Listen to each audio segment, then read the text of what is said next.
17, à partir du premier verset. 6 jours après, Jésus prit avec lui Pierre, Jacques et Jean, son frère, et il les conduisit à l'écart sur une haute montagne. Il fut transfiguré devant eux, son visage resplendit comme le soleil, et ses vêtements devinrent blancs comme la lumière. Et voici Moïse et Élie leur apparurent s'entretenant avec lui. Pierre, prenant la parole, dit à Jésus, « Seigneur, il est bon que nous soyons ici.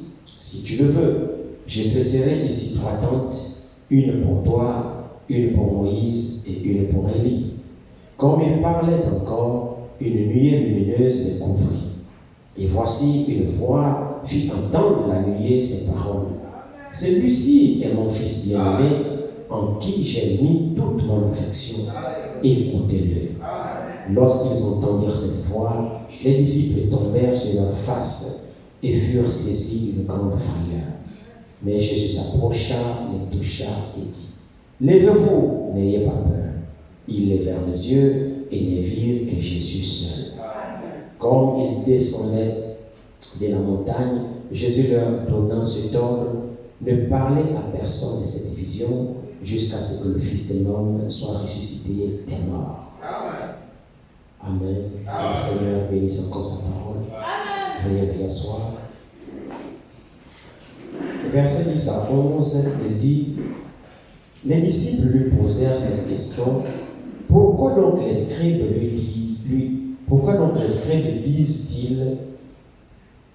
disent-ils qu'Élie doit venir premièrement?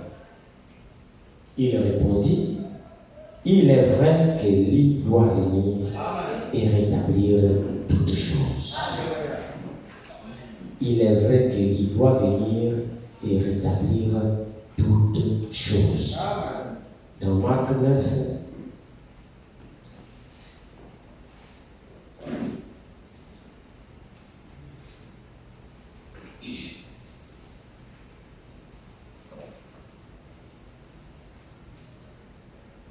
Marc 9, verset 12, verset 11 à 12 de Marc 9.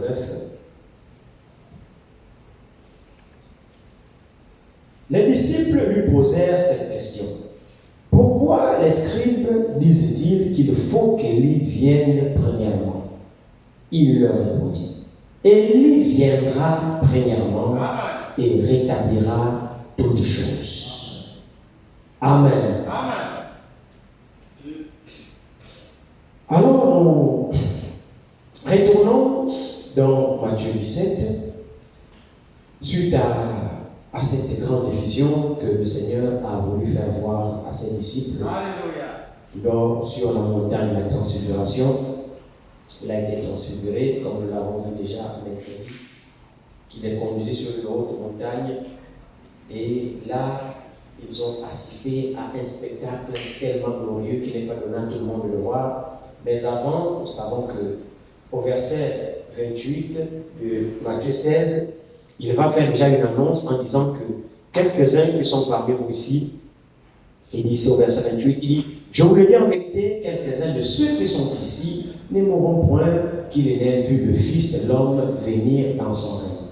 Il n'a pas dit que quelques-uns qui sont ici vont entrer. Non, il n'a pas parlé d'entrer. Il a parlé de voir. Le Fils de l'homme est venu dans son règne. Et la Bible dit alors, juste après cette annonce, 6 jours après, il va prendre alors 3 disciples, Pierre, Jean et Jacques, il va les conduire sur une haute montagne, et ce qu'il a annoncé au verset 28 ici va pouvoir s'accomplir. Venir dans son règne ici, c'est une vision que Jésus a montrée à ses disciples, comment il viendra dans une forme glorifiée. Donc ici, au chapitre 17, au premier verset, je m'en vais le reprendre, il dit, Jésus, 6 jours après, Jésus prit avec lui Pierre, Jacques et Jean, son frère, et les conduisit à l'écart sur une haute montagne. Verset 2. Il fut transfiguré. Il fut transfiguré, c'est une vision qu'il devait voir de son avènement, comment il viendra. Il fut transfiguré devant eux. Son aspect resplendit comme le soleil. et ses vêtements devinrent blancs comme la lumière. Après cela, voici encore une autre vision qui apparaît. Il dit, et voici Moïse et Élie leur apparurent, s'entretenant avec lui. Comme nous l'avons vu mercredi, que c'était vraiment un moment merveilleux que ces trois disciples-là vivaient dans la présence du Seigneur. Le Seigneur les a fait voir son avènement déjà, par anticipation.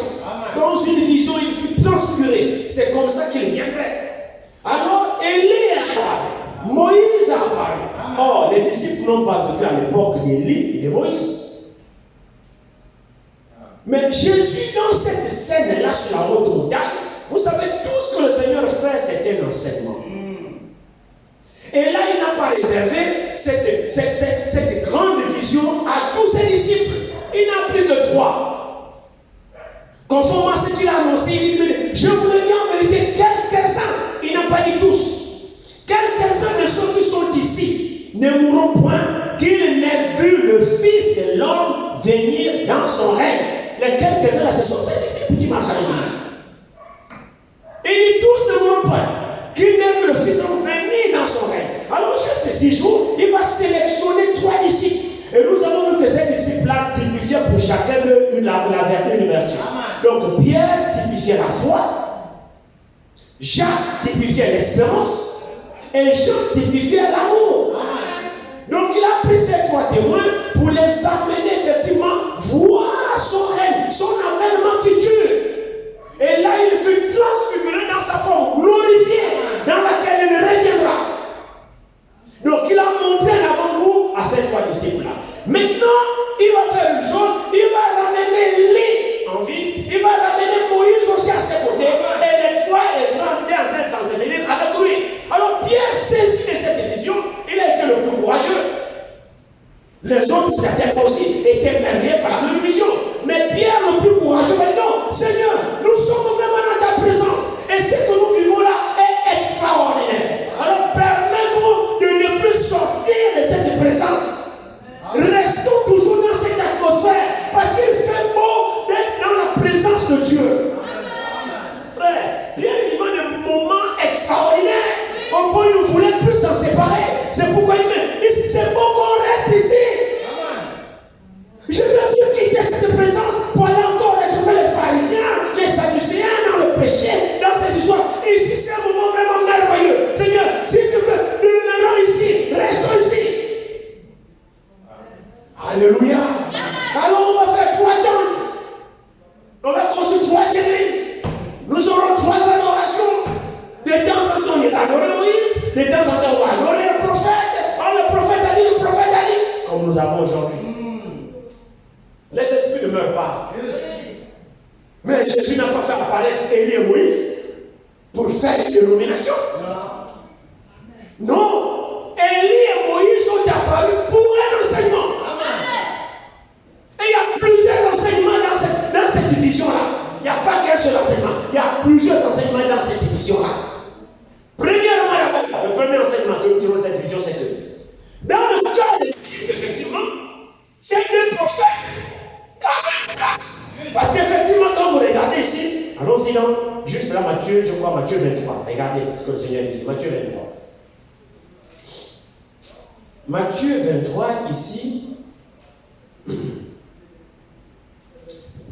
Matthieu 23, à partir du premier verset, l'Écriture dit, il dit, alors Jésus parlant à la foule et à ses disciples dit, 2 points.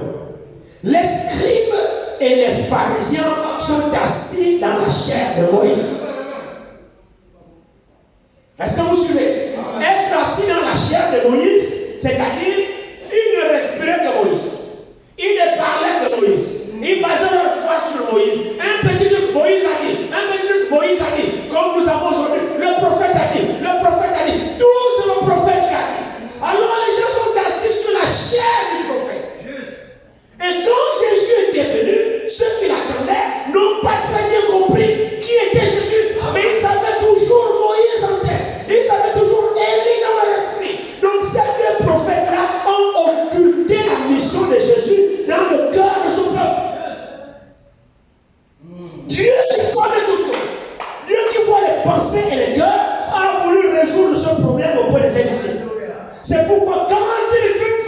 transfigurer, il va ramener Élie à l'existence. Il va ramener Moïse à l'existence.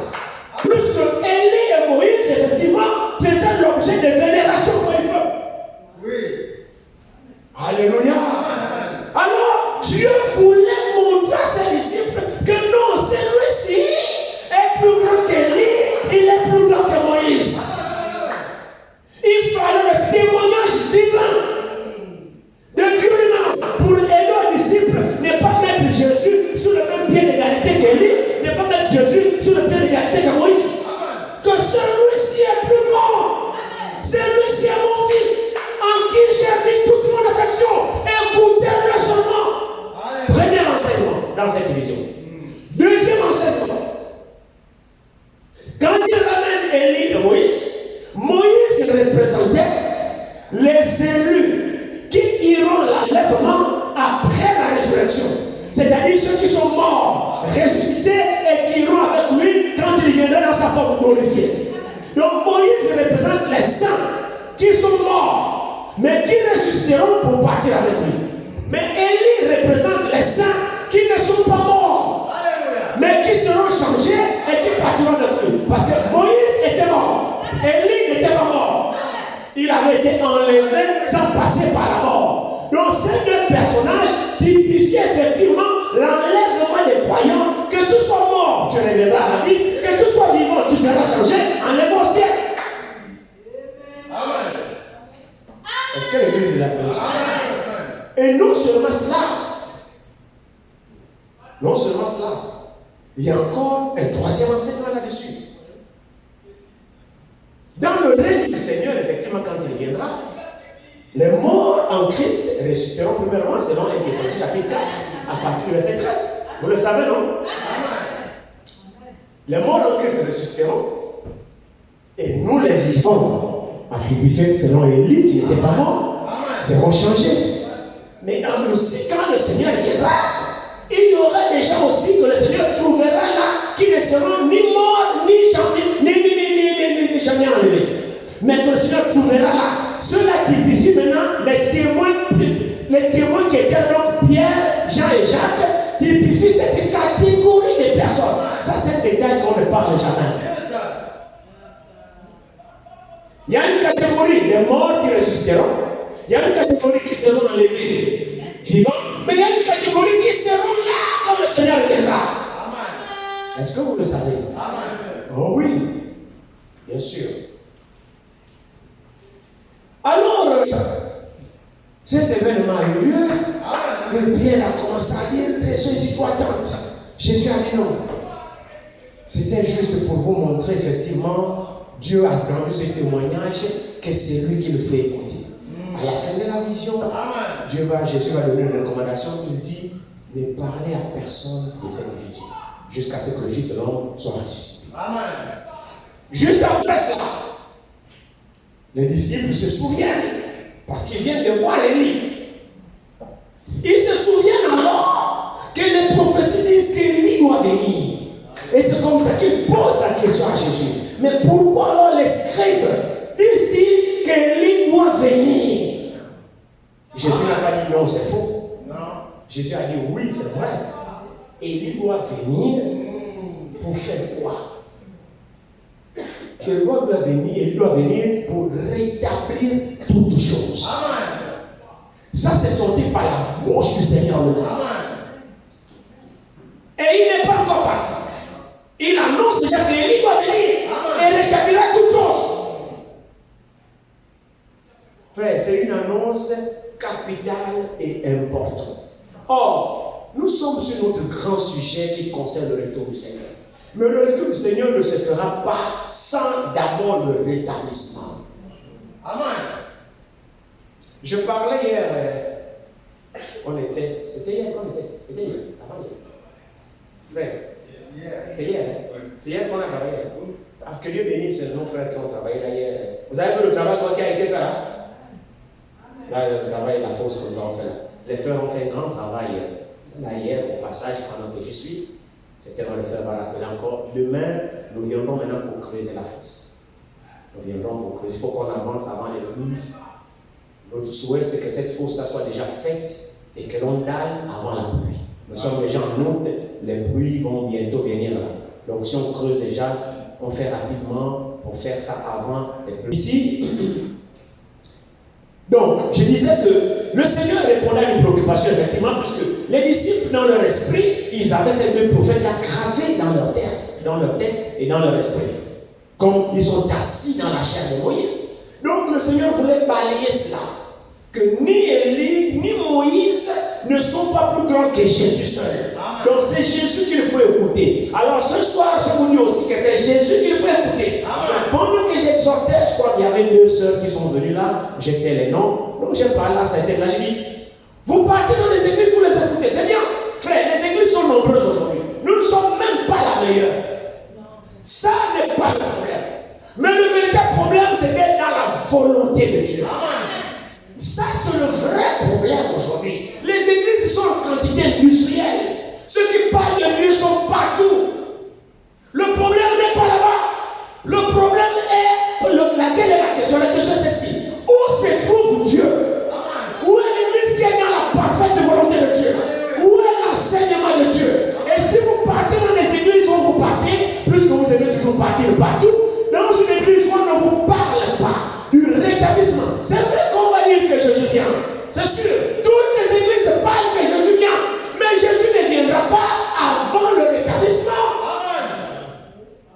La chose qui précède le retour du Seigneur, c'est le rétablissement toujours. Donc là où vous partez là-bas, comme vous allez vous balader là, si on ne vous parle pas du rétablissement, sortez.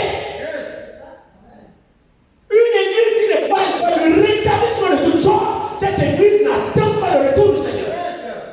Parce qu'on n'attend pas le retour du Seigneur n'importe comment. On ne l'attend pas lorsqu'on parle au peuple de mariage, des bénédictions, de prospérité. Ça, c'est pas l'église qui attend le retour du Seigneur. L'église qui attend le retour du Seigneur, le peuple qui attend le retour du Seigneur, c'est un peuple qui parle du rétablissement. Il faut qu'il soit rétabli. Et la parole du jour, c'est le rétablissement de toutes choses. C'est pourquoi Jésus déjà, avant qu'il ne soit même enlevé, il va commencer à dire aux disciples, Élie viendra et rétablira toutes choses avant mon retour. Alléluia. Alléluia. Avant que Jésus ne revienne, il annonce déjà qu'Élie viendra faire quoi? Rétablir toutes choses. Alors vous trouvez les églises qui vont dire que non, Élie là c'est Jean-Baptiste. Je voudrais aussi vous instruire que vous puissiez comprendre que ça c'est une parole prophétique. Alléluia. Et Élie se manifestera 5 fois sur la terre. Élie se manifestera 5 fois sur la terre. Le premier Élie, c'est Élie le Tishbite, un habitant de Galate. Amen. Vous pouvez le trouver déjà pour gagner du temps. Vous savez que le jour ordinaire, on n'a pas toujours beaucoup de temps. Vous pouvez le trouver dans la référence, vous pouvez le trouver dans 2 Rois au chapitre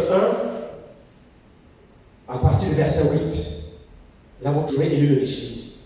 Quand il a frappé Akaz, le roi Akazia. Quand il a. Le roi Akazia, dans moment, c'était le fils du roi. Comment il s'appelle? Akab. C'était son fils. Quand Akab est mort, Akazia a succédé à Akab. Or, Élie a lancé des défi au mont Carmel sous le règne du roi Akab, son père. Donc il était renseigné de toutes ces choses-là. Quand son père meurt, lui il vient au trône. Au lieu de se tourner vers l'Éternel, il est tombé malade. Et il envoie ses serviteurs à aller consulter les dieux, les faux dieux. Des faux dieux. Allez-y consulter là-bas pour voir si je vais rétablir, si je serai guéri. Quand il envoie les serviteurs, et ainsi de suite là-bas, vous trouvez l'histoire dans 2 Rois chapitre 1 à partir du verset 5 et ainsi de suite là-bas jusqu'à verset 8. Alors lorsqu'ils se sont levés pour y aller, Dieu dit à Élie le Tishbite, il dit sors, va rencontrer les serviteurs du roi. Va leur dire, est-ce que c'est parce qu'il n'y a pas de Dieu en Israël que toi tu envoies des messagers pour aller consulter les faux dieux?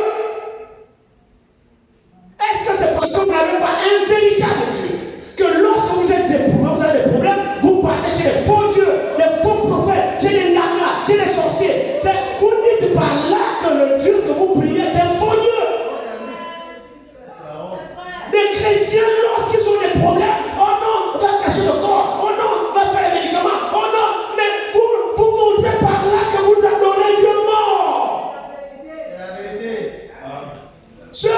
quand il est tombé malade, au lieu de chercher Élie le prophète pour demander la volonté de Dieu auprès du prophète, le vrai prophète, lui il envoie ses serviteurs aller chez les gagas, aller chez les dénominations.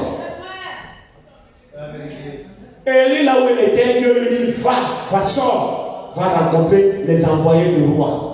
Va leur dire, est-ce que c'est parce qu'il n'y a pas un Dieu en Israël que toi tu pars chez les sorciers, chez les gagas, chez les féticheurs pour chercher la solution? Alors va dire au roi qu'ainsi parle l'Éternel, comme tu allais consulter les gagas, tu mourras, tu ne te relèveras pas de ton lit. 1 roi chapitre 2, roi chapitre 3, partir du verset 8. C'est Élie le 18 que vous trouvez le premier lit, c'est lui. Et quand vous arrivez dans... Ça, c'est la première fois qu'Élie est venu. Donc, le premier lit, l'original, c'est lui. Élie le 18. Quand vous prenez 2 rois, effectivement aussi, vous tournez 2 rois au chapitre 2, au verset 15. 2 rois 2, chapitre 2, verset 15. Là, vous trouvez aussi Élie, l'esprit d'Élie, après qu'Élie le disciple a été enlevé puisqu'il n'est pas mort. Élisée, son disciple, qui marchait avec lui, a reçu l'esprit de son maître qui était Élie. Alors, dans 2 rois 2, verset 15, vous trouvez le fils des prophètes. Lorsqu'Élie a été enlevé, Élisée a traversé le Jourdain avec lui et Élie lui a donné son manteau. Quand Élie a été enlevé au ciel par le char de feu, a séparé Élisée et son maître, les chars de feu l'ont enlevé. Dieu a enlevé Élie vivant. Il est parti au ciel sans passer par la mort. Alors Élisée qui est resté là a reçu la double portion. Parce qu'avant qu'Élie ne soit enlevé, il a demandé à son disciple, demande ce que tu veux. Élisée, le disciple d'Élie, n'a pas demandé l'argent, n'a pas demandé les maisons, n'a pas demandé les avions. Il a demandé à son maître que je veux la double portion de ton esprit. Donc l'esprit qui est sur toi là, je veux le double de ça sur moi. Amen. Alors Élie lui a dit, ok, ce que tu demandes c'est difficile, à condition que tu me vois partir. C'est-à-dire, reste attaché à moi. Suis les enseignements. Sois obéissant. Ne te détourne ni à gauche ni à droite. Que tes yeux soient fixés sur moi. Alors, quand tu me verras partir, alors tu resteras avec le flambeau. Mais si jamais tu te détournes et que je pars sans que tu le saches, tu n'auras pas ce que tu as appris. C'est que tu demandes. C'est la condition du disciple. Nous devons rester attachés à cette parole pour recevoir les bénédictions liées à cette parole.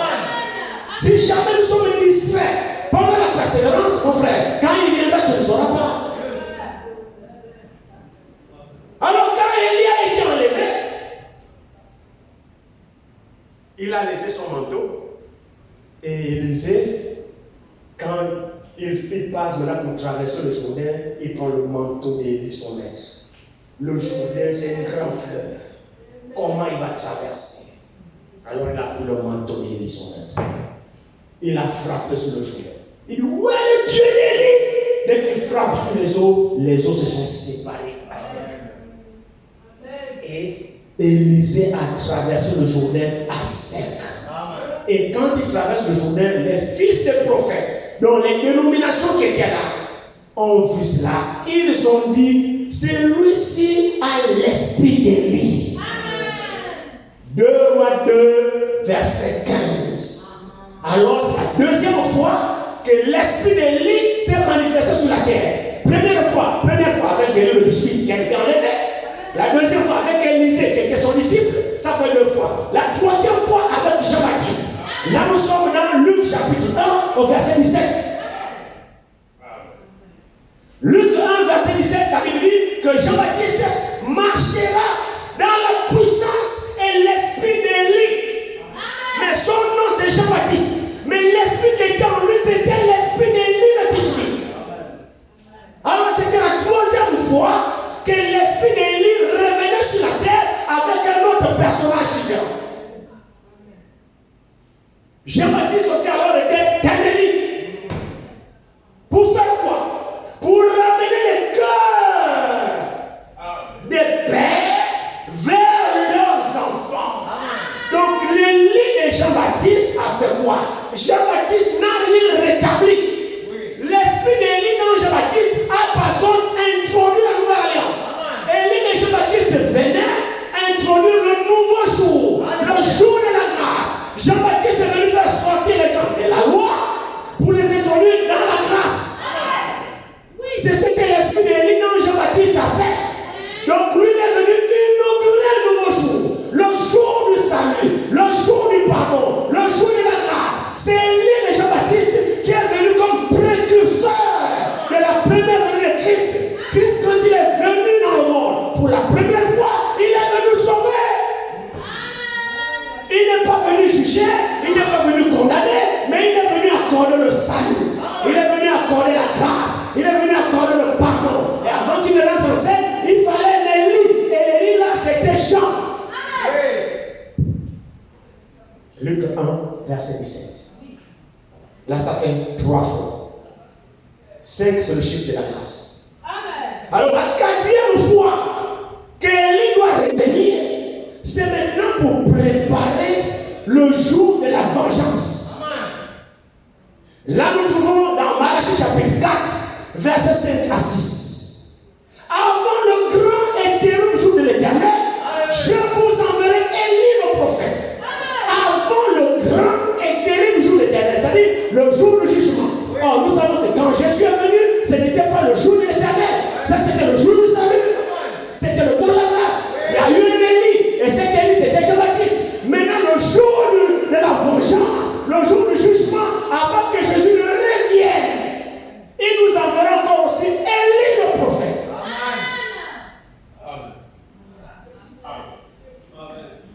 Pour faire quoi? Pour rétablir ce qui avait été établi et détruit. L'Élie de Jean-Baptiste a ramené le cœur des pères vers les enfants, c'est-à-dire les gens qui adoraient selon le judaïsme, la loi de Moïse. Ils étaient là avec les sacrifices de moutons, avec les sacrifices de pigeons, avec ceci quand quelqu'un péchait. Ils prenaient un agneau, ils traversaient tout le quartier, ils partaient chez le sacrificateur, ils confessaient son péché. Oui, ça c'était l'ancienne alliance. Maintenant, quand Jésus rentre, il envoie Élie, qui doit préparer son chemin pour qu'il rentre en scène, en fait de faire quoi? En fait de changer d'alliance, changer d'adoration, sortir les gens de la loi pour les introduire dans la grâce. Que ce n'est plus les moutons qu'on devait donner, mais moi-même je viens en sacrifice à la place des moutons, des pigeons, de ceci, de tourterelles. Moi je pars en sacrifice, mourir pour le péché. De tout homme. Maintenant quiconque croit maintenant en moi est sauvé, pardonné, réconcilié avec Dieu. Mais il fallait un préparateur, il fallait un Élie qui devait venir pour le présenter au peuple. Et Élie là c'était Jean-Baptiste. Vous le croyez? Vous lisez dans Matthieu chapitre 3, il y a eu un homme envoyé de Dieu, son nom était Jean. Vous lisez maintenant Jean chapitre 1. Il dit que c'était Élie. Amen.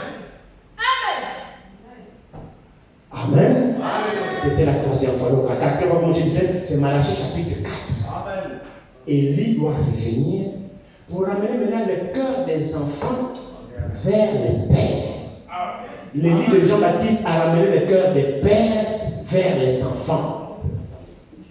Il y a des nouveaux qui ne... C'est comment? Prenons Luc 1, voyons Jean-Baptiste pour que vous compreniez que c'est vrai ce qu'on entend de dire. Il dit ici, commençons verset 14 de Luc chapitre 1. Il sera pour toi un sujet de joie et d'allégresse, et plusieurs se réjouiront de sa naissance, car il sera grand devant le Seigneur. Il ne boira ni vin, ni liqueur, et ni rente, et il sera rempli de l'Esprit Saint dès le sein de sa mère. Verset 16. Il ramènera plusieurs des fils d'Israël au Seigneur leur Dieu. Il marchera devant Dieu avec l'esprit et la puissance d'Élie. Amen. Il marchera devant Dieu avec quoi? Avec l'esprit et la puissance d'Élie. Qui? Jean-Baptiste. Amen. Pour faire quoi? Pour ramener les cœurs des pères vers les enfants et les rebelles à la sagesse des justes, afin de préparer au Seigneur un peuple bien disposé. Donc ici, c'est pour préparer un chemin au Seigneur. Préparer au Seigneur un peu bien disposé. Ici, il n'est nullement question du jugement. Non. Il n'est nullement question de la colère de Dieu.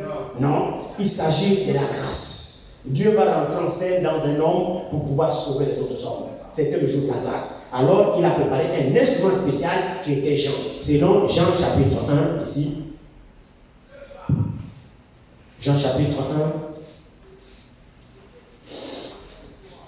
D'ici. On commence à mettre la parole. Bon, pour gagner en temps, on va commencer à partir du verset 6. Il vint pour servir de témoin, pour rendre témoignage à la lumière, afin que tous crussent par lui. Il n'était pas la lumière, mais il parut pour rendre témoignage à la lumière. Amen. Allons-y donc. Établir toutes choses selon la parole de Dieu. Pour que vous sachiez que nous ne croyons pas parce qu'il faut croire. Matthieu chapitre 3, à partir du premier verset. En ce temps-là, parut Jean-Baptiste, prêchant dans le désert de Judée.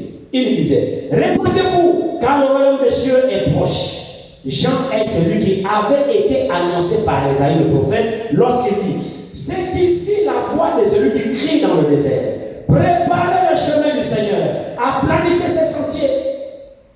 Amen. Ici, il n'est pas annoncé un jugement. Il est annoncé le jour du salut, le jour de la grâce. Préparons, Seigneur, un peuple bien disposé. Alors, c'était Jean qui était un Élie. Jean aussi était Élie. Si vous voulez encore la confirmation de ça, dans ce qu'on a lu, repartons rapidement dans Matthieu 17, comment le Seigneur lui-même confirme que Jean était aussi cet Élie-là. Matthieu 17, verset 11 à 12. Commençons verset 10. Les disciples posèrent cette question. Pourquoi donc les scribes disent-ils maintenant, faites attention à là. Les disciples posaient cette question. Pourquoi donc les scribes disent-ils qu'Élie doit venir premièrement? Verset 11. La réponse de Jésus. Il répondit. Il est vrai qu'Élie doit venir et rétablir toutes choses. Point. Les théologiens n'ont jamais compris la deuxième partie de la réponse du Seigneur. Là, il y a un point. Donc, le verset 11 commence par une lettre majuscule, se termine par un point fin. Là, c'est un autre livre qui parle. Maintenant, quand on arrive au verset 12, il s'agit maintenant d'autre chose, d'un autre lit. Il dit sur le verset 12, il dit, mais je vous dis qu'Élie est déjà venu, qu'ils ne l'ont pas reconnu. Et ils l'ont traité comme ils ont voulu. Amen. Maintenant, regardez, de même le Fils de l'homme souffrira de leur part. Verset 13. Les disciples comprirent alors qu'il leur parlait de Jean-Baptiste. Amen. Alléluia. C'est là où les dénominations se cassent maintenant. Or, le verset 11 parle d'un Élie au futur qui doit venir rétablir toutes choses. Maintenant, le verset 12 parle d'Élie de Jean qui est déjà venu, mais qui n'a pas été reconnu. Or, l'Élie de Jean est venu faire quoi? Il est venu le présenter pour sauver le monde. Mais l'Élie qu'il annonce au verset 11 viendra pour le rétablissement de toutes choses avant son retour. De même que sa première venue a été précédée par un Élie, de même sa seconde venue sera précédée par un autre Élie. Dieu fait des choses parfaites. Alléluia. Pourquoi Élie? Parce qu'Élie, c'est l'esprit fidèle à Dieu. C'est l'esprit qui rétablit les choses. Et ce Élie qui doit revenir dans Malachie 4, ici, comme nous avons vu, si vous regardez très bien dans Luc 1 au verset 17, vous trouverez là qu'il ramènera le cœur des pères vers leurs enfants et des rebelles à la sagesse de Jésus. Là-dedans, il n'y a pas que le cœur des enfants vers les pères, il n'y a pas l'inverse. Luc 1, verset 17. Regardez très bien ici.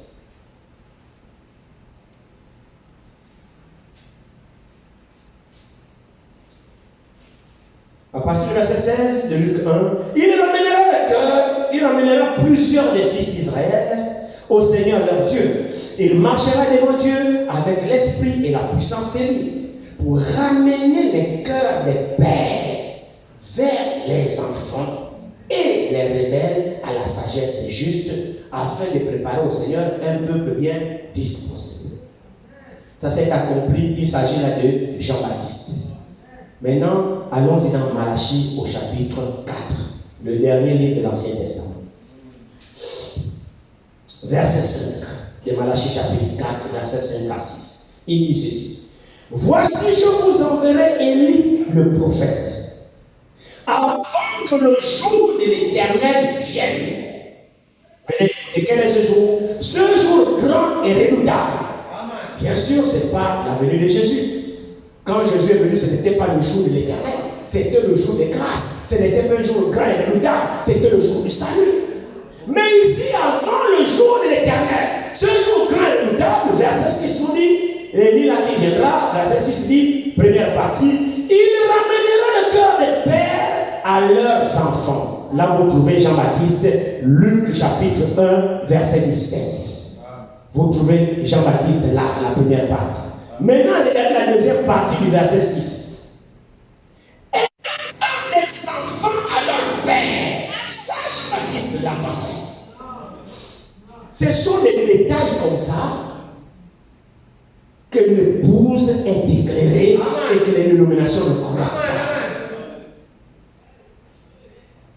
Vous trouvez Jean-Baptiste dans la première partie du verset 6 de Malachie 4.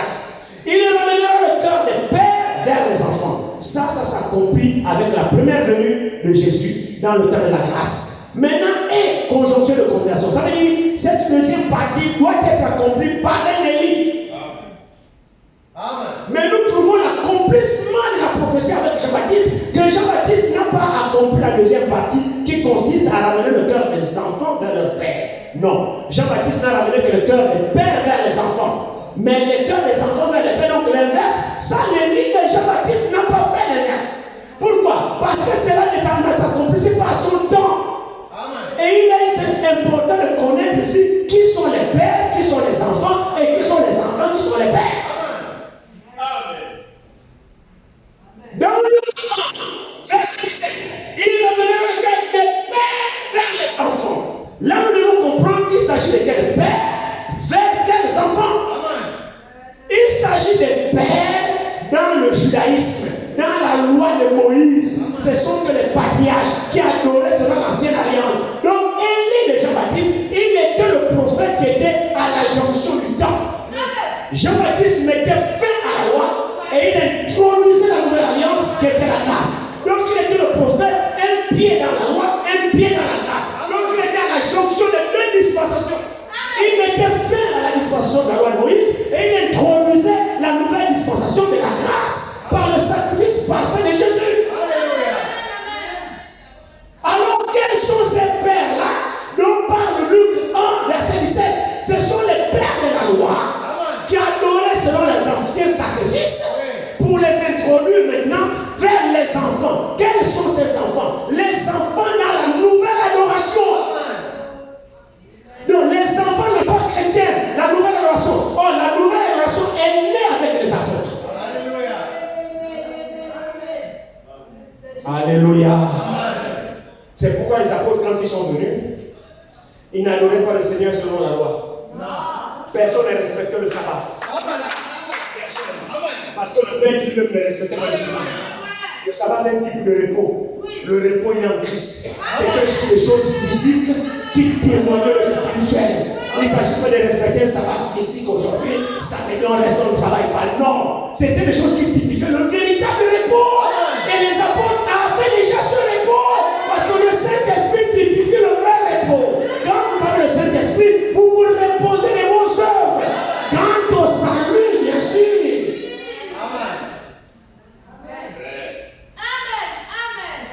Alléluia. Donc, la foi chrétienne, la nouvelle adoration, vous remarquez même que lorsque Paul, effectivement, allait dans les missions avec Sylvain, tout ça, ainsi de suite, ils ont rencontré des frères qui croyaient, mais pratiquaient toujours encore l'usage de la loi. Parmi ces usages, il y avait la circoncision. Ça a été l'occasion de la première convention de Jérusalem. Vous trouvez ça dans Actes chapitre 4. Amen. Amen. Il y a des frères pourtant convertis au christianisme, mais qui collent encore la loi aux gens. Oh non, il faut faire circoncis. Même si on a reçu la parole, il faut tout faire. Mais la circoncision, c'est une œuvre de la loi. Comme signe extérieur, montrant à Abraham et tous ses descendants qu'ils appartenaient à Dieu. Mais ce véritable signe dans la nouvelle alliance, c'est une circoncision naturelle. C'est la circoncision intérieure du cœur qui est faite par le Saint-Esprit. Alléluia. C'est vrai. Amen. La véritable circoncision, c'est les cœurs qui sont circoncis. Si vous remarquez même la circoncision, c'est symbolique de cette histoire. La circoncision, c'est quoi? C'est le prépuce en fait. Vous voyez? C'est le surplus de la chair qui ne sert à rien. Amen. Mais qui ne sert qu'à un dépôt de sanité, de microbes, de tout ça, de tout ça. Ce surplus-là, ce pupitre-là, c'est à cela que ça sert. Donc la partie de la chair inutile qui ne sert à rien. La circoncision, c'était une action qui consistait à enlever le surplus qui ne servait à rien. Vous voyez que quand on coupait la chair, là, l'homme ne meurt pas en balance, ça ne sert à rien. Vraiment, c'est un surplus qui ne sert à rien. Alors, quand vous balancez ça dans le spirituel, la circoncision spirituelle, effectivement, consiste à circoncire notre cœur, à débarrasser notre cœur du surplus, de vanité, de volupté, de n'importe quoi, qui ne sert à rien. Amen. C'est pourquoi, quand vous rentrez dans la pensée d'un l'apôtre Paul, il dit tout m'est permis, mais tout ne m'est pas utile. Ça, c'est quelqu'un de né de nouveau, qui est circoncis. Tout m'est permis, mais tout n'est pas utile. Amen. Donc, pour un chrétien, lui, c'est ce qui est utile. Alléluia. Quand vous portez, par exemple, des bijoux au cou, tu portes des bijoux, et bien pour les femmes, les boucles d'oreilles aux oreilles. Très franchement, dites-moi, ça vous sert à quoi? Quelle est l'utilité de ces choses? Sans ça, on ne saura pas que vous êtes une femme. Non, non. Sans boucle d'oreilles percer tes oreilles là, on ne saura pas que tu es une femme. Quand tu es né dans le sein de ta mère, le jour que tu es né à la maternité là, tes oreilles sont percées, tu es venu avec la boucle d'oreille. Et maintenant, les sages-femmes, les gens avaient des difficultés à identifier ton sexe. On n'a pas su dès la naissance que c'est une fille. On n'a pas demandé c'est quel sexe. Là, on attend qu'on perce les oreilles pour identifier que c'est une fille. Vous voyez? Qu'est-ce que c'est? C'est le superflu. Oui. Dès la naissance, même la morphologie d'une femme, même par la silhouette à distance, par la silhouette à distance, ça c'est la silhouette d'une femme. C'est vrai. Rien que la silhouette, moi c'est le contact. Donc si vous voyez ça, ça c'est l'ombre d'un homme. Oui, les formes là. Même la silhouette montre que non, l'ombre là c'est pour un homme. L'ombre là c'est une femme. Non, le Créateur, par sa nature, il est le parfait Créateur. Il a différencié même dans la morphologie. Et ça c'est la morphologie d'un homme, ça c'est la morphologie d'une femme. Tout est parfait dans la création. Arrêtez de rajouter. Le surplus là, c'est ça la vanité. Et c'est dans cela que consiste la circoncision. Ôtez ce qui n'est pas pur, ôtez ce qui ne vous profite pas. Dieu aime quand on est original. Pas de copie. Alléluia.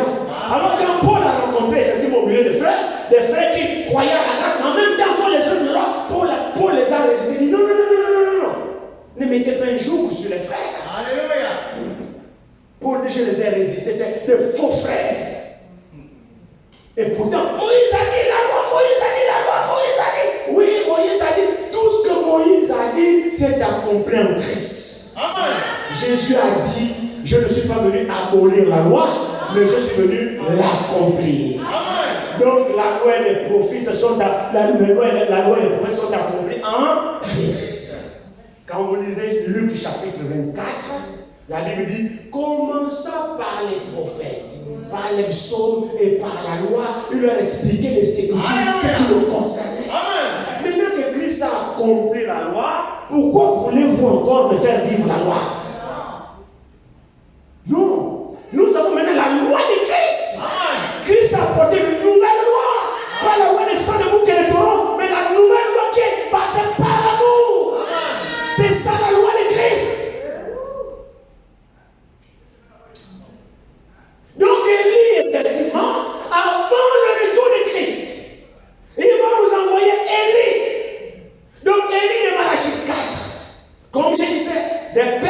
les enfants, je viens de l'expliquer. Les pères, ce sont les pères qui adoraient selon la loi de Moïse. Et les enfants, ce sont la nouvelle adoration dans la grâce, qui ne consistait plus à se faire circoncire, à amener le mouton chez le sacrificateur, à amener la tourterelle, à amener le pigeon, tout ça. Non, tout ça c'était aboli. Christ avait tout accompli. Parce que tout ça, ça préfigurait le véritable sacrifice. Les pigeons là, les agneaux mâles, toutes ces choses-là, ce sont des types de l'antitype. L'antitype, c'est un Christ.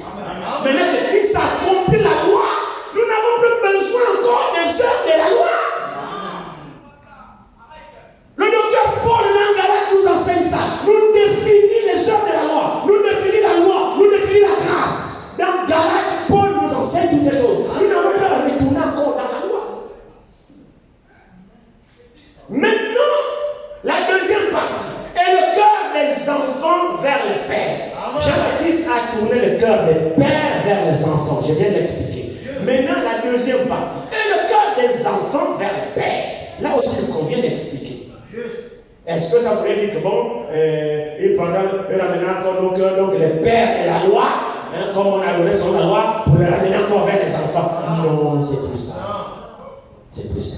Ce qui est passé, et voici, j'ai fait des choses nouvelles. Baptiste nous a sorti de la loi pour nous introduire dans la grâce. C'est ça l'alliance parfaite, en vertu de laquelle nous avons été sanctifiés. Donc cette alliance-là, on ne la change plus. Elle est parfaite. C'est elle qui nous amène à la perfection.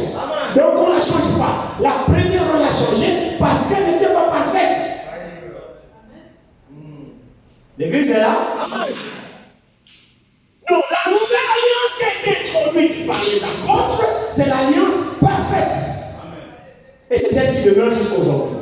Maintenant, l'Église qui doit venir avant le retour de Jésus, parce qu'il faut qu'Élie vienne. Le retour de Jésus que nous attendons est précédé par le retour d'un Élie. Est-ce que l'Église est avec moi? Prenons rapidement acte 3. Et maintenant, frères, je sais que vous avez agi par ignorance ainsi que vos chefs. Mais Dieu a accompli de la sorte ce qu'il avait annoncé d'avance par la bouche de tous ses prophètes que son Christ devait souffrir. Répandez-vous donc et convertissez-vous pour que vos péchés soient effacés, afin que les temps de rafraîchissement viennent de la part du Seigneur et qu'il envoie celui qui vous a été destiné, Jésus-Christ. Que le ciel doit recevoir jusqu'au temps du rétablissement de toutes choses dont Dieu a parlé anciennement par la bouche de tous ces saints prophètes d'autrefois. Amen. Ici, nous avons parlé du temps du rétablissement de toutes choses. Et quand les disciples ont posé la question à Jésus, pourquoi les scribes disent-ils qu'Élie doit venir? Jésus confirme et dit, oui, Élie viendra et rétablira toutes choses avant mon retour. Donc, mon frère, ma soeur, vous ne pouvez pas me dire que vous attendez le retour de Jésus alors qu'il n'y a pas de rétablissement. On ne vous parle pas de rétablissement. Cette église n'attend pas Jésus. Frère, dans ce cafouillage, Jésus viendra trouver quelle église? Dans la confusion dans laquelle nous sommes, Jésus viendra trouver quelle église? Et il faut que tout soit rétabli. C'est-à-dire ramener dans leur ordre originel, comme les choses ont été. Donc le dernier Élie, donc le quatrième Élie, puisqu'on a vu le Tishbite, le premier Élie, Élisée, deuxième Élie, Jean-Baptiste, le troisième Élie, Élie de Malachie 4, c'est très accompli dans Frère Branham. C'est lui l'Élie de Malachie 4, versets 5 à 6. C'est ce qui est accompli en Frère Branham. Sa mission, c'est quoi? Ramener le cœur des enfants, cette fois-ci, vers leur Père. Ça veut dire quoi? Ça veut dire que nous, dans le christianisme, nous sommes les enfants par rapport à la foi chrétienne. Nos pères, maintenant, qu'Élie doit ramener, nos pères dans la foi chrétienne, ce sont les apôtres. Le christianisme est né avec eux. Le christianisme est né avec Paul, avec Jacques, avec Jean, avec Paul, avec tous ces gens-là, Pierre. Ce sont eux les pères dans la foi chrétienne. Amen. Alors, Élie, du temps de la fin, nous ramène, nous les enfants, dans la foi chrétienne, à l'adoration de nos pères apostoliques. Remarquez que ce n'est pas écrit, il ramène nos têtes. Non. C'est écrit, il ramènera le cœur des pères vers les enfants. Et les cœurs des enfants, on ne ramène pas les têtes. On ramène les cœurs. Vous savez pourquoi? Parce que la tête, c'est lui. Il est la tête du corps. Il n'y a plus d'autre tête. C'est lui qui est la tête. Donc nous n'avons plus besoin d'autre tête. C'est lui qui doit nous conduire, c'est lui qui doit nous diriger. Nos cœurs se sont éloignés de lui, comme a dit Esaïe, que ce peuple mon nom ne lève seulement, et leurs cœurs sont éloignés de moi. Donc c'est les cœurs qu'on doit ramener. Amen. On ne ramène pas les têtes, on ne ramène pas les bouches, mais on ramène les cœurs. Amen. De la bouche on confesse et du cœur on croit. Donc, il ramène notre façon de croire comme les apôtres ont cru. Ça, c'est important. Si notre foi, notre manière de croire n'est pas comparable avec celle des apôtres, nous croyons en vain. Amen. Nous croyons cadeau. Nous croyons cadeau. Alors, l'évêque de Malachie 4 doit ramener notre adoration, doit ramener notre foi, doit rétablir toutes choses, doit restaurer toutes choses dans l'église, selon que cela a été au commencement. Amen. Si nous remarquons maintenant la restauration, il faut que je termine avec le nombre, là c'est 4, il faut le 5e. Le 5e, vous le trouvez dans l'Apocalypse chapitre 11, du verset 3. Là-dedans, il s'agit d'Élie, les deux témoins, les deux oliviers qui étaient dans la présence de Dieu, qui doivent retourner cette fois-ci pour Israël. Cette fois-ci pour Israël. Donc Élie qui a été enlevé vivant là, retournera en Israël avec Moïse. Les deux là retourneront vivants en Israël pour prêcher aux Juifs quand nous serons déjà enlevés. Quand nous serons enlevés, Élie et Moïse, Dieu les ramènera à la vie. Il a prouvé sur la montagne de la transfiguration que Dieu est capable. Parce que les disciples ont vu Élie et Moïse vivants discuter avec Jésus, montrant que Dieu peut ramener à la vie ceux qui sont morts. Donc il ramènera à la vie Moïse et Élie pour retourner en Israël, pour prêcher aux Juifs. Donc ça fera la 5e fois qu'Élie reviendra sur la terre. 5, c'est le chiffre de la grâce. C'est pourquoi William Marion Branham était aussi un Élie. Son nom de famille c'est William Marion Branham, mais son nom prophétique c'est Élie. De même que Jean-Baptiste, son nom de famille était Jean, mais son nom prophétique était Élie. De même qu'Élisée, son nom était Élisée, mais son nom prophétique, l'esprit qui était en lui c'était Élie. Les prophètes ont dit, celui-ci aussi a l'esprit d'Élie. L'église avec moi. C'est exactement ça. Donc nous sommes pour rétablissement d'autres choses. Maintenant, quand on va juste faire rapidement. Retournons dans 1 roi 18 pour voir le premier Élie. Comment a-t-il fait pour ramener, rétablir? Effectivement, après avoir fermé le ciel pendant 3 ans et demi, qu'il n'y a pas eu de pluie pour punir Akab, qui s'était détourné de la loi de l'Éternel, pour se tourner vers les faux dieux Baal, ainsi de suite, il a entraîné Israël dans l'idolâtrie. Nous voyons qu'Élie, quand il a privé Israël, toute la terre de la pluie, Dieu l'a envoyé au torrent de Kérit, où il y avait un torrent, nous le savons tous. Là-bas, il buvait au torrent, jusqu'à un certain temps, le torrent est devenu sec. Dieu lui dit, va dans la veuve de Zarepta, va chez la veuve de Zarepta. Là-bas, je l'ai ordonné de te nourrir. Et il est parti chez la veuve de Zarepta, qu'il est resté jusqu'à ce qu'il y ait eu de la pluie. Il était nourri chez la veuve de Zarepta. Et là, pendant qu'il y était, quelques temps se sont écoulés, alors que Élie avait frappé Israël de famine, parce que quand il n'y a pas de pluie, vous plantez rien de pousse. Akab s'est mis à chercher Élie partout sur toute la terre. Il a envoyé des émissaires partout. Attrapez-moi cet Élie. Là, vous le trouverez, vous l'amenez ici. Ils ont fouillé Élie partout. On n'a jamais retrouvé Élie. Pendant ce temps, Élie était au torrent de Kérit, où il buvait son eau. Les corbeaux le nourrissaient le matin, les corbeaux le nourrissaient le soir. Et quand le Torah a séché, Dieu lui dit, va chez la veuve de Sarepta, dans une ville. Là, il ne pouvait pas le trouver parce que c'est Dieu qui lui disait d'y aller. Amen. Maintenant, Dieu lui dit, allez, sors maintenant. Présente-toi chez lui. Présente-toi à Akab. Alors, pendant ce temps, la famine battait son plein en Israël. Akab va dire, allez, le prophète Abias, qui était resté, que Jézabel n'a pas tué. Je méditais sur cette journée. Abias, comment Abias a-t-il fait pour qu'il ne soit pas tué? Alors quand même qu'il craignait l'Éternel. Il a caché 100 prophètes. Pendant que Jézabel a tué tous les prophètes qui confessaient le nom de l'Éternel en Israël, Jézabel a tué tous les serviteurs de Dieu. Tué. Alors Abias a caché 100. Il a pris 50, il a mis dans une caverne. Il a pris 50, il a mis dans une autre caverne. Abias, il est nourri avec de l'eau et du pain. Le pain sec et l'eau. Abias le nourrissait parce que Abias craignait l'Éternel. Mais il n'osait pas se présenter devant Akab et Jézabel qu'il craint l'Éternel. Sinon, on va le décapiter. Donc c'était un genre hypocrite. Il obéissait au roi Akab. Oui, mon Seigneur, je suis là. Mais même dans son cœur, il craint l'Éternel. Il a caché les serviteurs de l'Éternel. C'était Nicodème. C'était Nicodème vient nuitamment. Il n'osait pas venir le jour, sinon on va le voir, c'est Nicodème.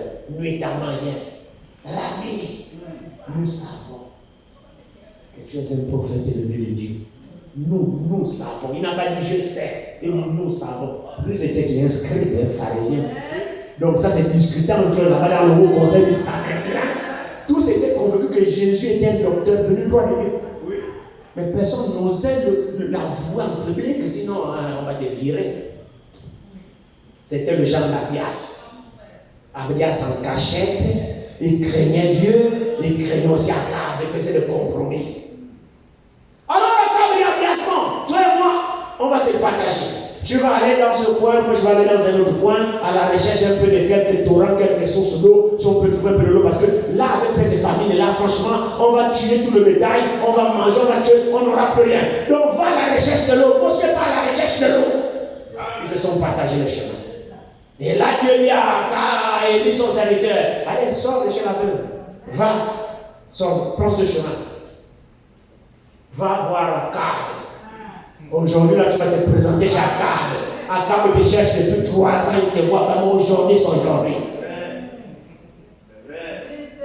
Alors il sort, il rencontre Abias, l'envoyé du roi Akab. Abias regarde et dit, est-ce que c'est mon Seigneur Élie, c'est prospère? Il dit, c'est moi mon fils. Va dire à ton maître que voici Élie. Il dit, je t'ai fait quoi? Non, attends, Élie, moi je t'ai fait quoi? Pourquoi tu veux ma mort? Tu m'envoies dire à Akab que voici Élie. Je te dis qu'il n'y a pas un seul coin de la terre, il n'y a pas une nation, il n'y a pas un pays où Akab n'a pas cherché à voir les gens de Jésus. On t'a pas trouvé. Il n'y a pas un seul pays sur la terre là où Akab n'a pas dévidé les gens. Et dans quel pays qui n'est pas ici, Akab faisait jurer ce pays, il dit jure-moi que tu ne mens pas. Maintenant tu sors de nulle part, tu me dis va dire à ton maître et voilà quand je vais partir, l'Éternel va encore t'enlever, tu vas disparaître, quand je reviendrai tu n'es pas là, Akab va me faire ma fête. Pourquoi tu me cherches les problèmes? On ne t'a pas dit que moi ton serviteur j'ai craint l'Éternel depuis mon bas âge et que voici j'ai caché 100 prophètes. Mais l'Éternel, 50 dans un trou, 50 dans un trou, je les ai courus. Pourquoi tu me cherches les problèmes? Et il dit non, t'inquiète. L'Éternel, Dieu dont je suis le serviteur vivant, je ne fuirai pas Akab. Va me dire à ton maître, c'est ton maître à toi, pas le mien. Va dire à ton maître que voici, j'ai l'attends ici. Cette fois-ci, je ne fuis plus. L'Éternel va pour m'enlever parce qu'il disparaît souvent. Là, je vais disparaître. Abias est parti. Roi, il est venu casser, il dit, mais ils sont il dit, voilà, il est là. Le roi, dès qu'il voit, il commence à se préparer. Même pas bonjour, même pas salut. Dès qu'il voit, ah, c'est toi qui trouves Israël, c'est toi qui trouves Israël. Elle dit, quitte-moi. Il dit non, c'est plutôt toi qui trouves Israël, parce que toi et la maison de ton père, vous avez abandonné l'Éternel pour vous tourner vers les dénominations, vers les nagas, vers les sorciers. C'est toi qui trouves Israël. Ah, frère, quelqu'un dit ça à un roi. On a encore ces serviteurs là aujourd'hui. Hein? La bande de pédés qu'on a là, tu vas lui dire que c'est toi qui amène les pédés dans le pays. La direction frère. Il n'est plus jamais. Tes parents ne verront même plus encore. C'est pas grave, je suis dans les mains de Dieu. Élie a dit, c'est toi qui trouves Israël, toi et la maison de ton père. Alors Élie lance des dit, bon, rassemble-moi, appelle-moi tous tes prophètes là. Tous tes prophètes là. Moi, c'est le trouve au Mont Carmel. Aujourd'hui, c'est aujourd'hui. Amen. C'est là l'histoire du rétablissement. Là, nous sommes dans 1 roi 18. Et nous allons lire rapidement. Je vais vous laisser partir rapidement. 1 roi 18. Il dit ici, à partir du verset 15, 1 roi 18, il dit, mais Élie dit, l'Éternel des armées dont je suis le serviteur est vivant. Aujourd'hui, je me présenterai devant Akab. Abias étant allé à la rencontre d'Akab, l'informa de la chose. Et Akab s'est rendu au devant d'Élie. À peine Akab aperçut qu'il est Élie, qu'il lui dit, est-ce toi qui jettes le trouble en Israël? Et il répondit, je ne trouble point Israël. C'est toi au contraire la maison de ton père, puisque vous avez abandonné le commandement de l'Éternel et que tu es allé après les Baals. Fais maintenant rassembler tout Israël auprès de moi, à la montagne du Carmel, et aussi les 450 prophètes de Baal et les 400 prophètes d'Astarté qui mangent à la table de Jézabel. Akab envoya des messagers vers tous les enfants d'Israël. Et il les rassembla, les prophètes, et il rassembla les prophètes à la montagne du Carmel. Alors Élie s'approchait de tout le peuple et dit, jusqu'à quand boiterez-vous des deux côtés? Si l'Éternel est Dieu, allez après lui. Si c'est Baal, allez après lui. Le peuple ne lui répondit rien. C'est un petit peu ce problème que nous avons aujourd'hui. Le problème qu'on a aujourd'hui, c'est les prédicateurs. C'est les faux enseignants qui sont partout dans les églises et qui troublent le peuple avec les faux enseignements. Et le peuple aujourd'hui ne sait plus où aller. On va dans telle église, c'est nous qui avons la vérité. On va là-bas, non, n'écoutez pas ça, c'est nous qui avons la vérité. On va dans telle église, non, c'est nous qui avons. Et le peuple est malade, le peuple est perdu. Amen. Le peuple ne sait plus où est la vérité aujourd'hui. Le peuple ne sait plus quelle église aujourd'hui. Le peuple ne sait plus qui est le véritable serviteur ou pas aujourd'hui. Le peuple est confus. Amen. C'est la situation dans laquelle nous sommes aujourd'hui. Même au milieu du message, c'est la même chose. Oh non, oh les terroristes, oh les sectionnaires, oh nous sommes enlevés. On ne sait plus où et où. Amen. Mon frère, ma soeur, les désordonnés, ce sont les serviteurs de Dieu. Amen. Ce sont ceux qui sèment les chaos au milieu du peuple. Et le peuple est obligé d'être compas. On ne sait plus. On ne sait plus. Tu vas chez toi, non, c'est chez moi. Tu sais, moi, c'est la parole. Tu vas chez moi, non, c'est chez moi. Et tout se semble convaincant. Et le peuple, finalement, c'est plus. Est-ce que c'est pas vrai? C'est pour cette raison. Quand Élie pose cette question au peuple, pourquoi vous êtes aujourd'hui comme ça, aujourd'hui là-bas, le peuple n'a pas répondu. Parce qu'effectivement, le peuple n'a rien à répondre. Le peuple va dire quoi?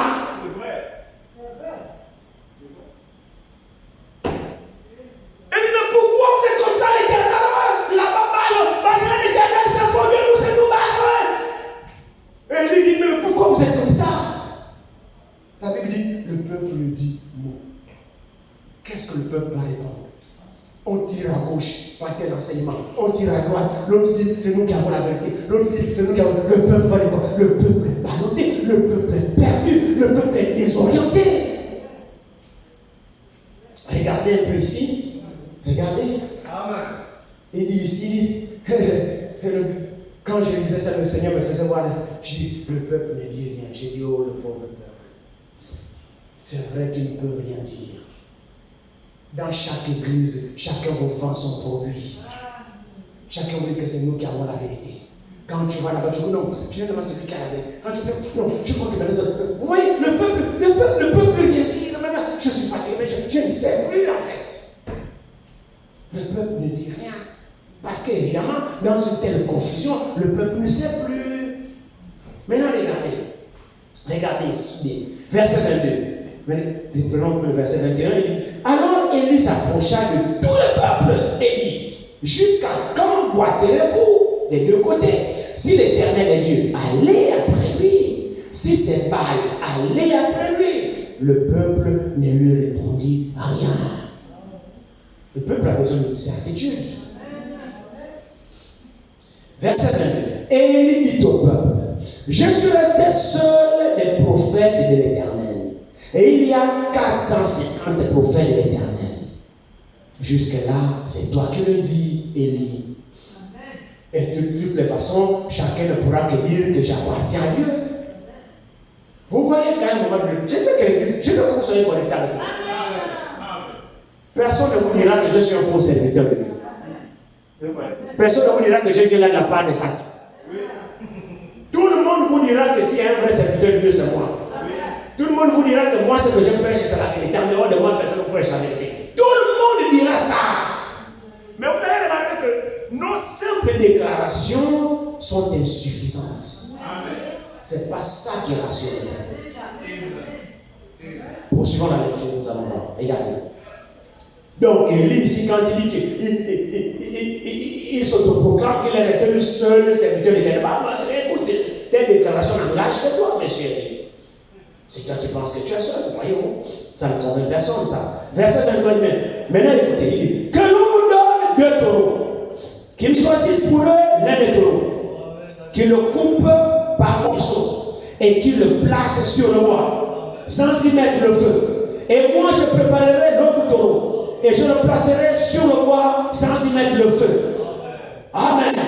Maintenant, la vérité commence à venir. Il dit, puis invoquez le nom de votre Dieu. Et moi, j'invoquerai le nom de l'Éternel. Le Dieu qui répondra par le feu, c'est celui qui sera Dieu. Vous voyez maintenant? Maintenant, écoutez comment le peuple réagit.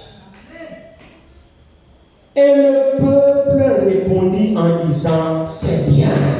Vous voyez, là, c'est une parole maintenant rassurante. Le peuple dit, oui, en fait, là, au moment où il fait la confusion, parce que chacun dit que j'ai Dieu, chacun dit que j'ai Dieu, chacun dit que je nous la vérité, mais que le Dieu là qui soit Dieu là maintenant répond. Là maintenant ça ne dépend plus des allégations de chacun, ça ne dépend plus des déclarations de chacun, mais que le Dieu qui soit Dieu maintenant. Au vu aussi de tout le monde, au moins on sera bien certain. Quand Élie a donné ce défi, le peuple a reconnu comme ah oui, là c'est bon. Là, ça c'est intéressant. Là, nous sommes d'accord. Or, avant, quand Élie leur reprochait, ils ne disaient rien. Parce qu'ils ne savent pas où aller. Maintenant que le Dieu qui soit Dieu réponde, alors là, nous va s'identifier. Nous saurons que oui, c'est lui qui est Dieu. Là, maintenant, nous sommes là témoins. Là, maintenant, c'est plus les hommes qui parleront que moi, que le Dieu là maintenant parle.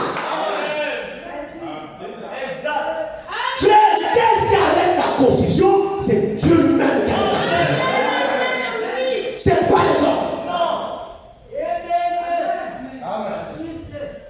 Regardez. Il dit, le peuple a dit, oui. Là c'est bien. Là maintenant ça commence à être clair. Parce que nous sommes fatigués. Nous sommes aussi fatigués, non? Amen. Nous voulons Dieu, non? Amen. Apparemment l'église ne veut pas. Hein? Est-ce que l'église veut aussi Dieu? Nous aussi nous sommes fatigués des bisous et des bonnes aventures, non? Est-ce que c'est pas aussi le temps qu'il manifeste qu'il est Dieu? Qui ne voudra pas d'un Dieu qui agit? Qui ne voudra pas d'un Dieu qui se manifeste? Qui veut le Dieu qui agit? Qui veut le Dieu quand tu as des problèmes, tu pries et réponds? Qui veut celui-là? Amen. Alors le Dieu là, ça veut dire qu'il est vivant. Regardez ici, on va terminer. Il dit ici, il dit, verset 25, il dit, Élie dit au prophète de Baal, Choisissez pour vous l'un des taureaux. Je vous laisse le choix, sinon vous allez dire comment tu as choisi ton taureau avec le feu. Choisissez pour vous l'un des taureaux. Préparez-le les premiers, car vous êtes les plus nombreux, et invoquez le nom de votre Dieu. Mais ne mettez pas le feu. Personne ne triche là. C'est devant tout le peuple. Oui. La triche là, c'est fini. Nos yeux sont ouverts, on va voir ça. Ils prirent le taureau qu'on leur donna et le préparèrent et ils invoquèrent le nom de Baal. Baal, réponds-nous. Mais il n'y eut ni voix ni réponse. Et ils sautaient devant l'autel qu'ils avaient fait. À midi, Élie se moqua d'eux et dit, criez à haute voix, puisqu'il est Dieu. Il pense à quelque chose, hein? Ou il est occupé, hein? Ou il est envoyé. Quelle moquerie, un Dieu qui dort. Verset 28. Et il criait à haute voix. Il aussi crie, hein? Quand il criait fort, aussi il crie fort. Et il se moqua de lui. Alors il criait à haute voix. Et ils se firent selon leur coutume des incisions. Avec des épées, avec des lances, jusqu'à ce que le sang coule sur eux. Tout ça là, vous forcez quoi? Il n'y a rien, il n'y a rien. Verset 29. Lorsque midi fut passé, ils prophétisaient. Vous voyez qu'ils arrivent même à prophétiser. Hein? Les prophéties mensongères qu'on a aujourd'hui. Qui prophétisait dans leur bouche là? C'est le diable. Des prophéties qui ne s'accomplissent pas. Ils prophétisaient ici, c'est vrai. Lorsque midi fut passé, ils prophétisaient jusqu'au moment de la présentation de l'offrande. Ils ont prophétisé. Même s'ils parlent mal, j'enseigne. Mais il n'y eut ni voix, ni réponse, ni signe d'attention. Verset 30. Et il dit alors à tout le peuple, approchez-vous de moi. Alléluia. Alléluia. Après tout ce bruit-là, le peuple était là. Le peuple était juge. Est-ce que vous suivez? Il y avait deux camps. Le peuple était juge, les arbitres, pas des triches. Alors les premiers ont pris leur agneau, ils ont fait ils étaient au compte de 450 prophètes de Baal et 400 prophètes d'Astarté. Quand vous avez les additions, vous avez 850 combien? 800 900 900 menteurs. Compléter 900 menteurs. Vous n'êtes pas d'accord? 900 menteurs. C'est vrai, non? Contre un seul vrai. Vous voyez que quand vous savez sur quoi vous vous tenez, le nombre ne vous ébranle pas. C'est vrai. Si vous êtes sûr que vous avez Dieu, mon frère, si vous êtes même 1000, je marche devant vos têtes hautes. Vous savez pourquoi? Je sais où je suis. Et le Dieu qui m'a envoyé confirmera. Vous le verrez de vos propres yeux. L'homme n'a pas la possibilité de se confirmer soi-même. Non. La confirmation n'est pas le domaine de l'homme. C'est réservé à Dieu. Et vous n'avez rien pour corrompre Dieu que Dieu vous confirme. Dieu, s'il te plaît, tu vois, confirme-moi, pardon, lève-moi la honte. Confirme-moi, je vais te donner ça. Hein, tu comprends, non? Quand je veux, tu peux donner quoi à Dieu? Tu vas corrompre. Tu corromps l'homme. Mais Dieu, tu ne peux pas le corrompre. Il dit ici, disons rapidement, je vais vous libérer. Excusez-moi. Il criait à haute voix et puis, maintenant il dit ici, Élie dit alors à tout le peuple, approchez-vous de moi. Amen. Approchez-vous de moi. Quand vous vous approchez d'un véritable serviteur de Dieu, alors vous vous approchez de Dieu. Vous le croyez? C'est vrai? C'est important que vous les reconnaissiez. Vous les identifiez. Quand vous Élie dit approchez-vous de moi, ça c'est un homme rassuré qui parle. Approchez-vous de moi parce que Dieu est avec moi. Et quand on s'approche d'un véritable envoyé de Dieu, frère, c'est de Dieu qu'on s'approche.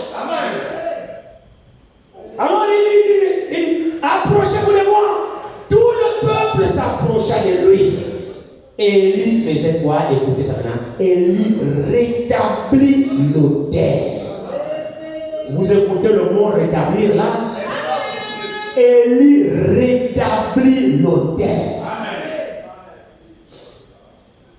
Dans Matthieu 17, verset 12.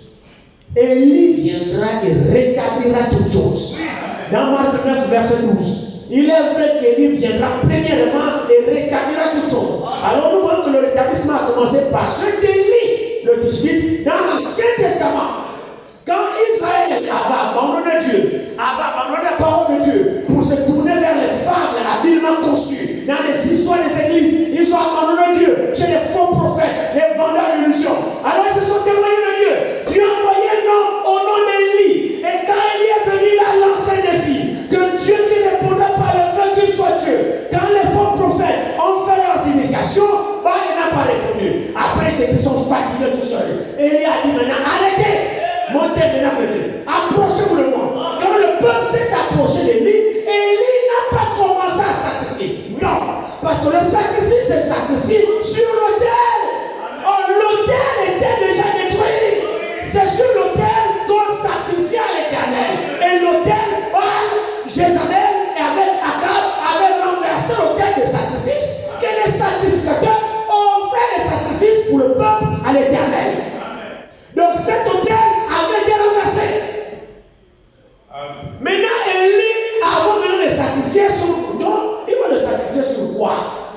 Sur l'autel. Oh, l'autel était déjà renversé. Donc Élie ne s'est pas précipité à prier. Parce qu'Élie sait que Dieu n'agit pas en dehors de ses lois et de sa parole. Vous devez faire les choses comme Dieu a dit. Maintenant, quand vous êtes en accord avec la parole, maintenant priez, Dieu va répondre. Parce que Dieu est le Dieu de sa parole. Dieu n'honore que sa parole.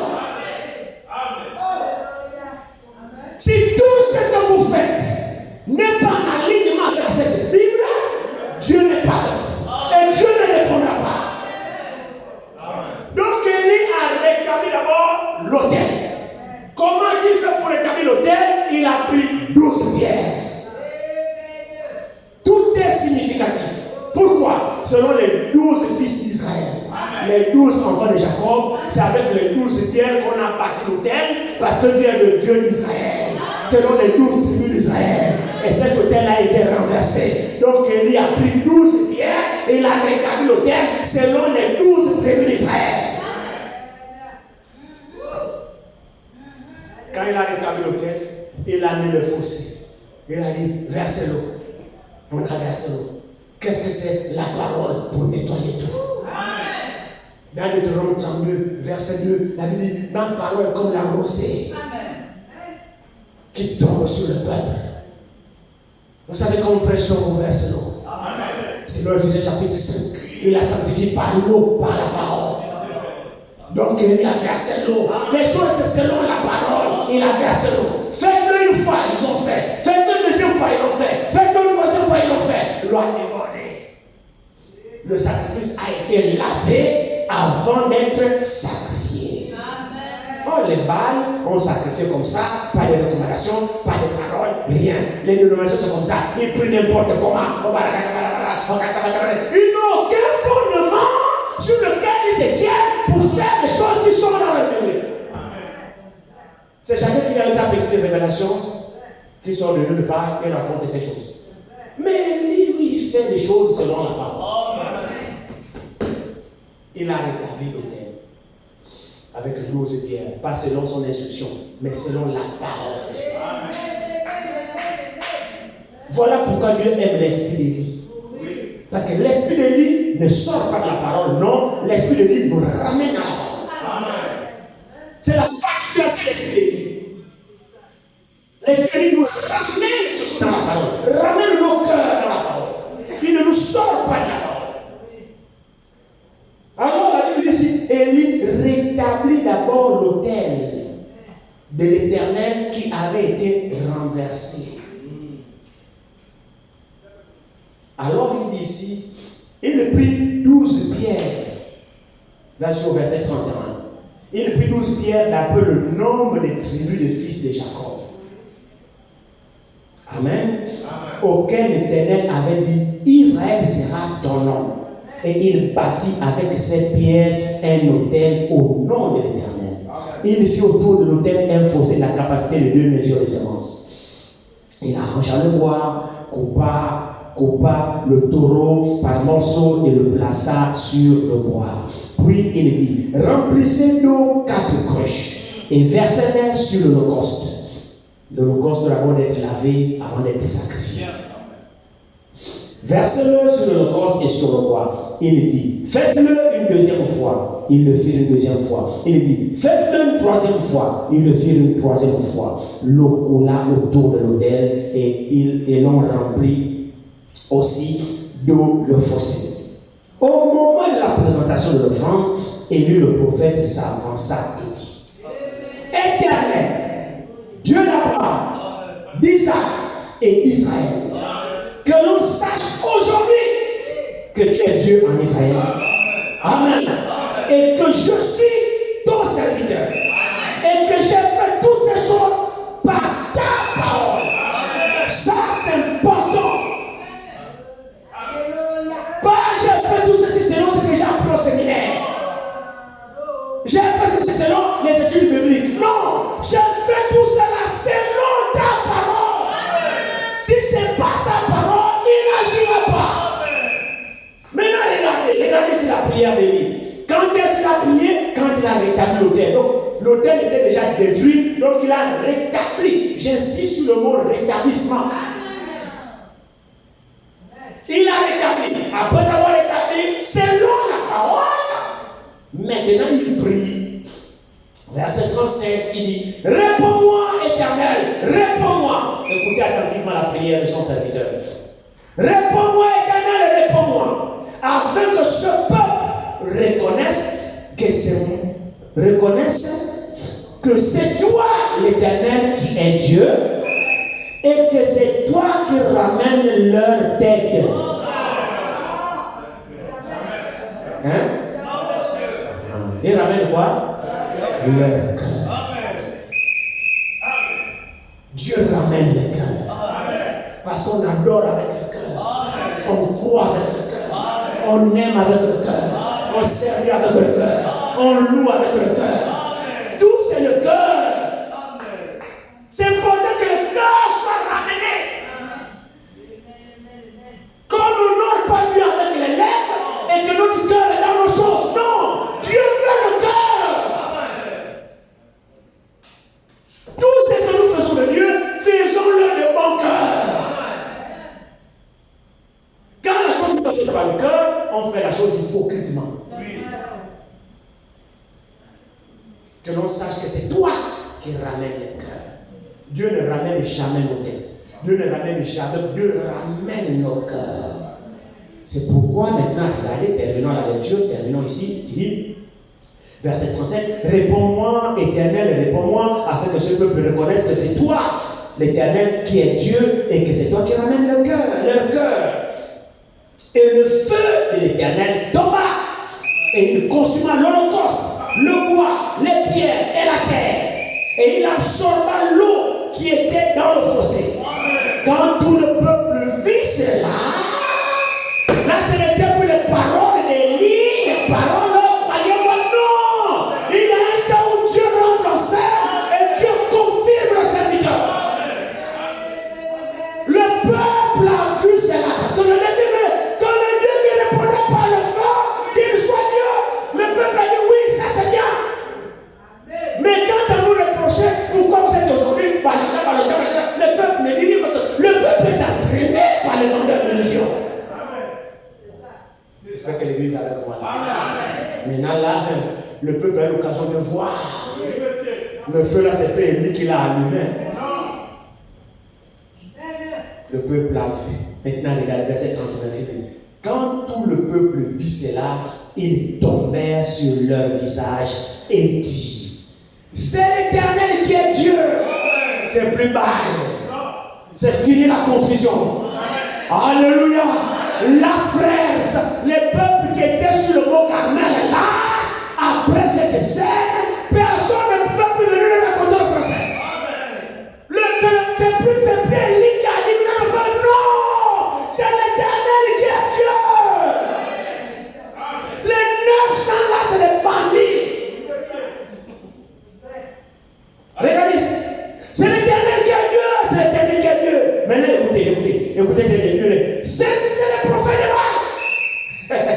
Leur dit Élie.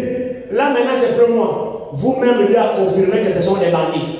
Maintenant saisissez-les vous-même. Il dit qu'aucun n'échappe. Et il les saisit. Élie les fit descendre au torrent de Kison où il les égorgea. On ne fait pas des cadeaux aux faux serviteurs. Nous avons trop de sentiments dans les choses de Dieu. Votre vie en dépend. Vous avez vu cette bande de 900 là? Ils ont entraîné le peuple loin de leur Dieu. Quand le peuple est éloigné de Dieu, c'est la mort du peuple. Alors, quelqu'un qui vous éloigne de Dieu, il veut votre mort. Tuez-le! Il y a eu des miséricordes. Élie dit attrapez-les. Qu'aucun ne fuit. Même pas un. Frère, c'est le peuple qui s'est vengé. Vous nous avez longtemps trompés. Avec vos mensonges. Maintenant, l'Éternel a répondu, c'est l'Éternel qui est Dieu, c'est pas mal. Vous nous appelez, vous volez nos argent. Oh Dieu, c'est l'Éternel qui est Dieu. Vous êtes des bandits. C'est le peuple qui les a attrapés. Le temps viendra où le peuple aussi va attraper les bandits.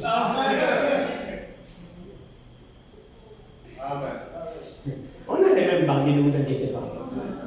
Nous sommes au temps de rétablissement. Sinon Jésus ne viendra pas. Vous voyez le premier rétablissement par Élie? Alors Élie, du dernier temps de la fin des frères Branham, viendra rebâtir aussi, rétablir aussi l'autel. Rétablir toutes choses qui avaient été détruites avant que Jésus ne revienne. Que Dieu vous bénisse.